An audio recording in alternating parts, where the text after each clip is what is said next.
20h ce matin. Elisabeth Borne, les sondages se succèdent, soutien majoritaire des Français au mouvement des Gilets jaunes. Est-ce que vous avez, au fond, ce gouvernement, perdu la bataille de l'opinion, déjà ? Écoutez, je pense que ce soutien, moi je le comprends. Vous savez, ça fait des mois que je dis aussi qu'on a oublié une partie du territoire, avec notamment une politique du tout TGV qui a laissé de côté une bonne partie de nos territoires. Donc je pense que ce soutien des Français, il exprime aussi cette compréhension, qui est aussi la mienne, vis-à-vis de nos concitoyens qui se sentent abandonnés, insuffisamment pris en considération. Là, je parlais du gouvernement qui aurait perdu cette bataille de l'opinion, au fond. Enfin, je pense qu'on n'est pas dans une bataille d'opinion. On a des gens qui expriment du désarroi, de la colère. Il faut qu'on les entende. Vous avez vu qu'ils pourront être reçus demain par Édouard Philippe et François de Rugy. Ce qui est important, c'est qu'on puisse avoir des interlocuteurs le plus représentatifs possible et qu'on puisse, avec eux, mais aussi beaucoup plus largement, c'est ce qu'a annoncé le président de la République, construire collectivement des solutions et les construire aussi avec les territoires, avec ces territoires justement qui ont été trop longtemps oubliés. Elisabeth Borne, vous parliez à l'instant du Premier ministre qui reçoit les Gilets jaunes demain. Hors micro, au sein de l'exécutif, on a de plus en plus de voix qui s'élèvent pour pointer un certain nombre de critiques contre Édouard Philippe, jugé trop techno, trop absent dans cette crise. Est-ce qu'il n'est pas trop droit dans ses bottes ? Je pense qu'il montre que demain, il sera à l'écoute des Gilets jaunes. Il y a aussi quand même une difficulté à avoir des interlocuteurs. Ils ont commencé à se structurer, c'est récent, et donc ça va nous permettre d'engager une discussion avec eux, je le dis avec eux, et aussi avec les forces vives, avec les élus, avec les entreprises, avec les syndicats, les associations. Il n'y a pas de problème, dans des Édouard débats. Philippe, pour vous ? On est dans une période où le mouvement évolue, avec, je vous dis, des Gilets jaunes qui vont avoir des représentants. On va espérer qu'ils soient le plus représentatifs, qui portent bien les inquiétudes, le désarroi de ces Français qui s'expriment aujourd'hui. Et il faut que le dialogue puisse s'engager. À propos de l'évolution du mouvement, la façon dont il se structure, qu'est-ce que vous inspire le fait que des personnalités du showbiz comme Pierre Perret, Brigitte Bardot, Michel Polnareff ou Franck Dubosc portent le gilet jaune ? Oui, enfin, je ne suis pas sûr que ce soit exactement ce qu'attendent les Français qui vivent dans des territoires où je ne suis pas sûr que ces personnes aillent très souvent. Voilà, je ne suis pas vraiment convaincu qu'ils soient les porte-parole des Gilets jaunes. C'est de la récupération. En tout cas, soyons attentifs à ces difficultés. La loi que j'ai présentée lundi dernier sur les enjeux de déplacement, sur les nouveaux choix d'investissement, en arrêtant le tout TGV, en s'occupant des réseaux, en apportant des solutions dans ces territoires, c'est aussi la démarche d'écoute qui date pas d'aujourd'hui. Ça fait des mois que je discute avec les élus, avec les territoires, et je suis convaincu que c'est bien dans les territoires qu'on trouvera les bonnes réponses. Le président de la République a annoncé un système pour éviter que la hausse soit trop brutale si le prix du baril explose.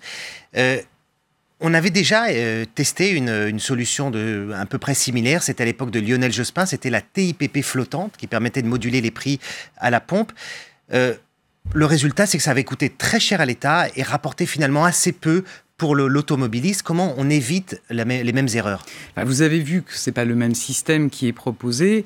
Ce que ça pointe aussi, c'est que les 3/4 de la hausse que les Français ont constatée quand ils font leur plein d'essence, c'est lié à des évolutions du prix du baril. Il faut quand même qu'on garde ça en tête, parce que ça veut dire que arriver à perdre cette dépendance au pétrole, c'est un enjeu majeur. Sinon, tant que vous êtes dépendant des carburants, vous pouvez être victime, si je peux dire, de tensions géopolitiques à l'autre bout de la planète qui font que tout d'un coup, c'est votre pouvoir d'achat qui se retrouve amputé. Donc je pense que c'est aussi que chacun ait en tête quelle difficulté cette dépendance au pétrole peut créer. L'objectif du mécanisme qui a été annoncé par le président de la République, c'est de ne pas avoir une double peine et donc une trajectoire qu'il faut garder, parce que cette trajectoire, elle répond à une urgence climatique, mais sans double peine. Et donc, si le baril devait flamber, alors on pourrait adapter la trajectoire, revenir le cas échéant au niveau de taxe de l'année précédente, si on constate, et on le vérifiera par trimestre, que le prix du baril a flambé. Stéphane Vernet. Il y a à propos des dommages collatéraux concernant le mouvement des Gilets jaunes, on observe une épidémie de radars automatiques vandalisés, brûlés, bâchés. Combien est-ce qu'il y a eu de radars détériorés depuis le début du mouvement et quelles sont les conséquences ? Enfin, je ne peux pas vous donner de chiffres ce matin. En gros, à la louche. Oui, non, mais... Pourquoi vous ne pouvez pas d'ailleurs ? Les observateurs, les journalistes disent 600. Pourquoi le gouvernement ne veut pas le confirmer ? Enfin, moi, je n'ai pas les chiffres personnellement sur les radars. Mais c'est de cet ordre-là ou pas ? Je suis pas sûr que ce soit cet ordre-là. En tout cas... C'est plus, c'est moins ? Je ne sais pas vous dire ce matin. On a l'impression que le gouvernement ne souhaite pas du tout donner écho à ce fait que tous les Français peuvent constater en passant devant les radars. Oui, enfin, je pense que les radars, ils ont un objectif qui est le contrôle de vitesse.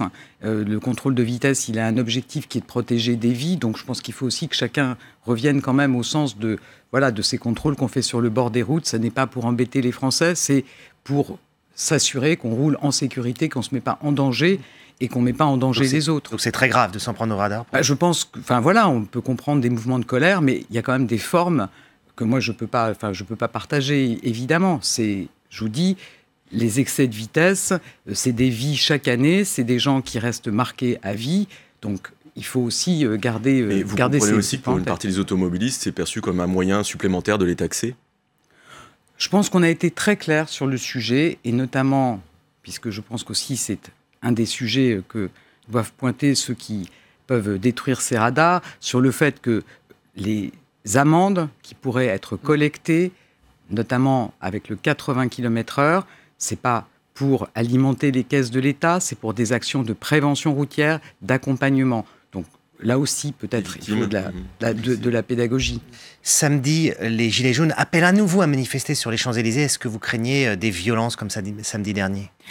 Je pense que quand on demande aux manifestants de déclarer les manifestations, on a pu le voir samedi dernier, là aussi, ça n'est pas pour embêter les gens, pour les empêcher d'exprimer leurs revendications. Mais les autorités n'avaient pas autorisé une manifestation sur les Champs-Élysées. Absolument, absolument. Et on a vu beaucoup de violence que je ne confonds pas avec les Gilets jaunes, beaucoup de violence qui est aussi des dangers pour ceux qui sont présents. Moi, j'ai vu à la fois des casseurs ultra-violents et puis des gens qui étaient venus parfois avec leur famille. Donc, je pense que quand on dit qu'il faut déclarer des manifestations, qu'il faut écouter ce que disent la préfecture, en l'occurrence la préfecture de police, c'est aussi pour qu'on puisse garantir la sécurité des manifestants et des autres. C'est Elisabeth Borne, la ministre chargée des Transports, qui est notre invitée politique ce matin en direct sur ce plateau. Vous avez présenté la loi mobilité au Conseil des ministres lundi dernier. Alors, ma question, c'est que va-t-elle changer très concrètement pour quelqu'un, par exemple, qui habite en zone rurale ? Vous connaissez ces problèmes. Qu'est-ce que ça va changer concrètement ? Oui, alors peut-être dire que ce n'est pas une loi qui vient de sortir parce qu'il y avait le mouvement des Gilets jaunes. Je le redis, moi, ça fait des mois que j'ai fait le diagnostic, et ça fait même des années que je le porte, que la politique du tout TGV qu'on a menée pendant des années, elle a abandonné certains territoires. Et moi, je ne peux pas accepter une France à deux vitesses dans laquelle on fait à la fois beaucoup de TGV et en même temps des concitoyens qui constatent que leur réseau se dégrade, leur réseau ferré, où on se déplace moins bien qu'avant, avec des problèmes à la fois de temps de trajet, des problèmes de régularité, des routes nationales qui se dégradent ou qui ne progressent pas. Néanmoins, dans cette loi, il y a beaucoup d'éléments pour alors, aider cette les gens. loi, c'est d'abord revoir notre politique d'investissement pour mettre le paquet sur ces territoires, sur les transports du quotidien, donner une priorité à l'entretien des réseaux, c'est la qualité de nos déplacements au quotidien.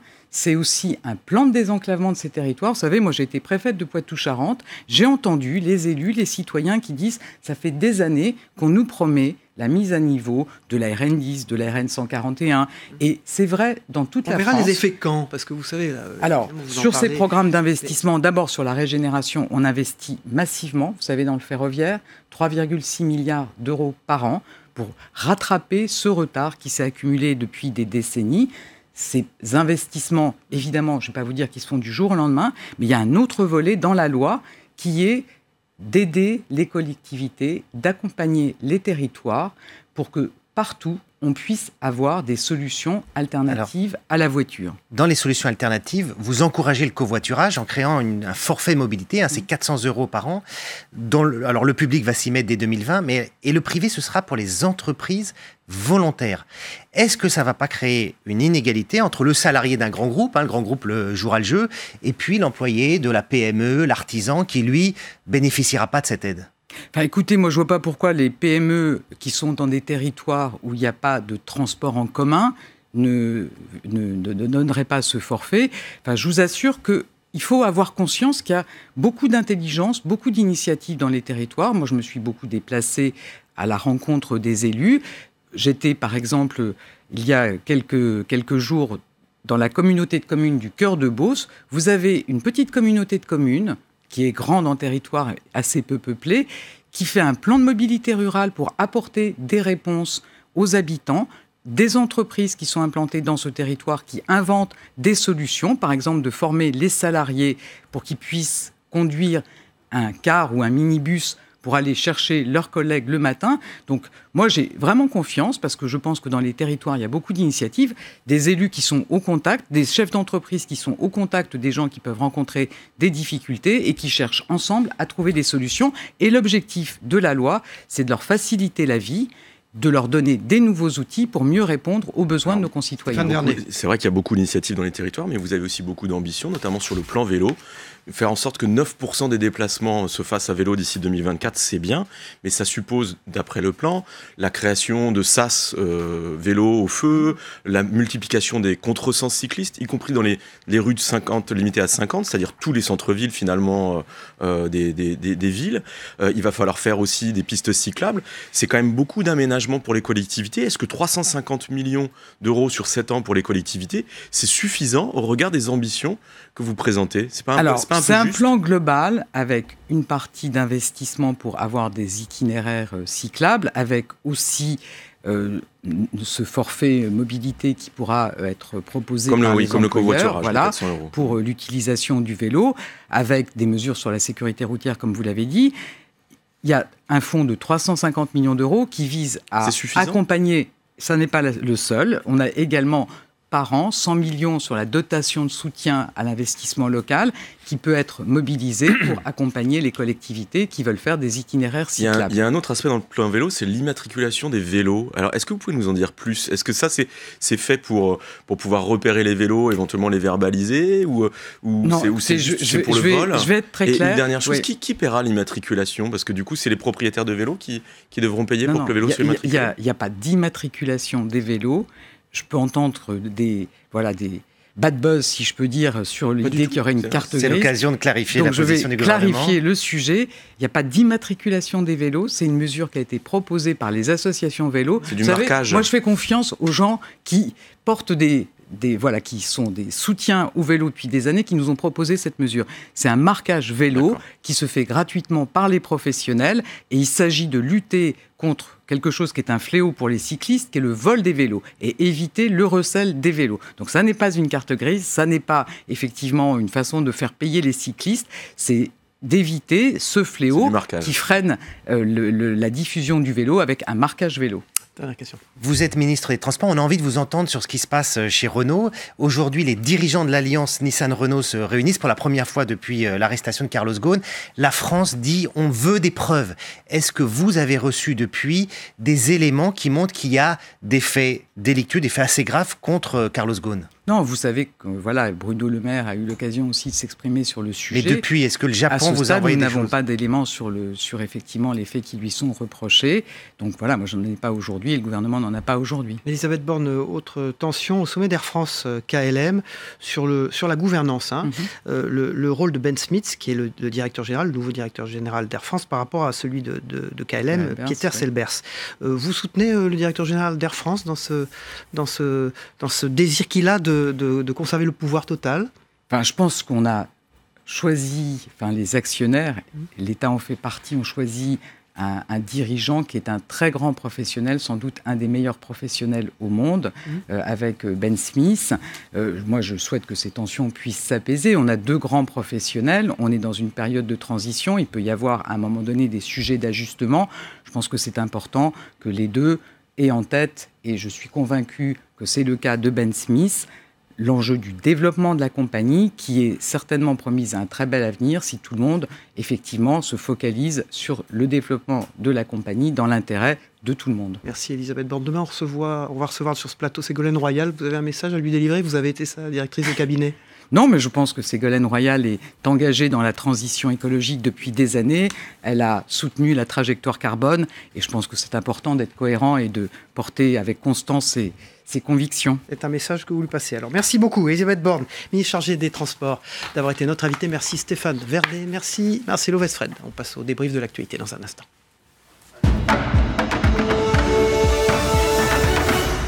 Voilà, Elisabeth Borne quitte ce plateau et font leurs entrées. Yves Arté, directeur éditorial de Sud-Ouest, et il arrive, il va passer derrière moi. C'est Luc Laventure, il était présent également dans la première partie de cette émission. Voilà, messieurs, vous avez entendu Elisabeth Borne, la ministre chargée des Transports. Un petit mot, Yves Arté, sur les Gilets jaunes, donc membre du gouvernement. Elle prend acte, au fond, que 84% des Français, Yves Arté, soutiennent le mouvement des Gilets jaunes. Et elle demande également que les choses se passent bien samedi. Et vous avez noté comme moi qu'elle indique que le Premier ministre et François de Rugy, le ministre de la Transition écologique, recevront les représentants des Gilets jaunes demain. Donc le dialogue est maintenu et c'est le message que cette ministre a fait passer ce matin sur ce plateau. Oui, mais je ne suis pas tout à fait persuadé que c'est ce que veulent vraiment les Gilets jaunes, parce que manifestement, le gouvernement veut faire valoir que les Gilets jaunes sont entendus. Il n'y a aucun doute à avoir sur la sincérité d'Elisabeth Borne quand elle dit qu'elle comprend parfaitement ce mouvement, et puis d'autant qu'en plus elle connaît parfaitement la situation sur le terrain. Elle a rappelé qu'elle était préfète en Poitou-Charentes, et effectivement elle connaît très très bien la situation de ces zones rurales. Mais c'est pas ça le problème. Le problème, il n'est pas là. Le problème, il est dans ce mouvement qui est un mouvement tellement composite et qu'il sera absolument impossible de satisfaire dans sa totalité. Et qu'il soit reçu ou qu'il ne soit pas reçu, je pense que ça ne réglera rien sur le fond.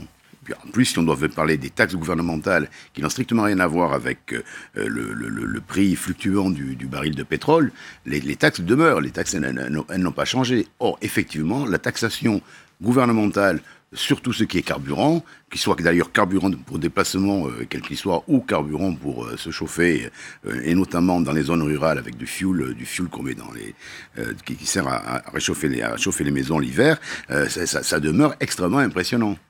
Luc Laventure. Je suis tout à fait d'accord avec ce que dit Yves Arté. On est quand même dans un moment de transition. Ça fait depuis quand même 30 ans qu'on dit que les 30 glorieuses sont terminées et qu'il faut passer à autre chose. Mais on est en train de mettre des rustines partout.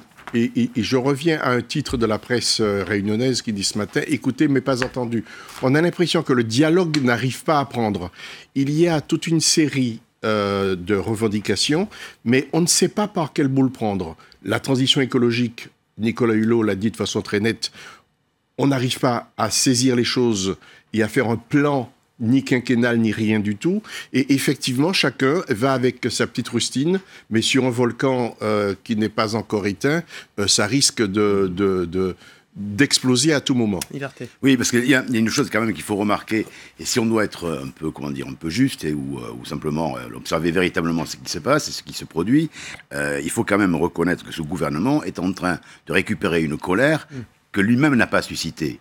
Peut-être que Accumulé depuis 30 ans. Accumulé depuis 30 ans, voire plus, peut-être même 40 ans aujourd'hui. C'est-à-dire qu'il n'y a eu jamais de prise en compte de cette réalité, qui est une réalité sociale, qui est une réalité géographique, et qui est une réalité d'aménagement du territoire, si vous voulez. Et ces trois ingrédients, ramenés les uns avec les autres, ont fini par exploser. Mais ce n'est pas ce gouvernement-là qui est totalement fautif d'une situation. Est-ce qu'on observe, les premiers frondeurs de l'ère Macron là? On a vu une déclaration du député de la majorité Patrick Vignal, député de La République En Marche de l'Hérault, qui demande par exemple une pause avant les hausses des taxes de carburant. On a entendu d'autres députés qui ont été sur des plateaux de télévision la semaine dernière. Est-ce qu'il commence à y avoir une fracture dans la majorité, des frondeurs pour Emmanuel Macron ou pour Édouard Philippe? Varté. Fondeur, je ne sais pas, mais en revanche, ce qui se produit, c'est que ces députés qui découvrent, pour une grande majorité, quelle est la vie sur le terrain, se retrouvent dans une situation qui est extrêmement paradoxale, parce que quand ils font le tour des marchés chez eux, ou je ne sais pas où ils peuvent aller, ou dans ils ne sont pas très bien accueillis. Ils ne sont pas vraiment très bien accueillis, et non seulement, ils sont d'autant plus mal accueillis que, au fond, l'obsession de la fermeté que donne ce gouvernement, qui de toute façon, lui, ne peut pas reculer, étant donné que c'est la pierre philosophale de son budget est basée là-dessus, transporter la taxation du travail sur tout ce qui est carburant. Fatalement, ils sont coincés, c'est absolument impossible. Donc, personne n'est dupe, et fatalement, ça se reporte sur ces députés qui n'ont qu'une seule envie, c'est que les choses s'apaisent dans leur propre intérêt. Luc Laventure. La facture énergétique, c'est quand même important. On l'a vu, c'est la goutte d'essence, si je puis dire, qui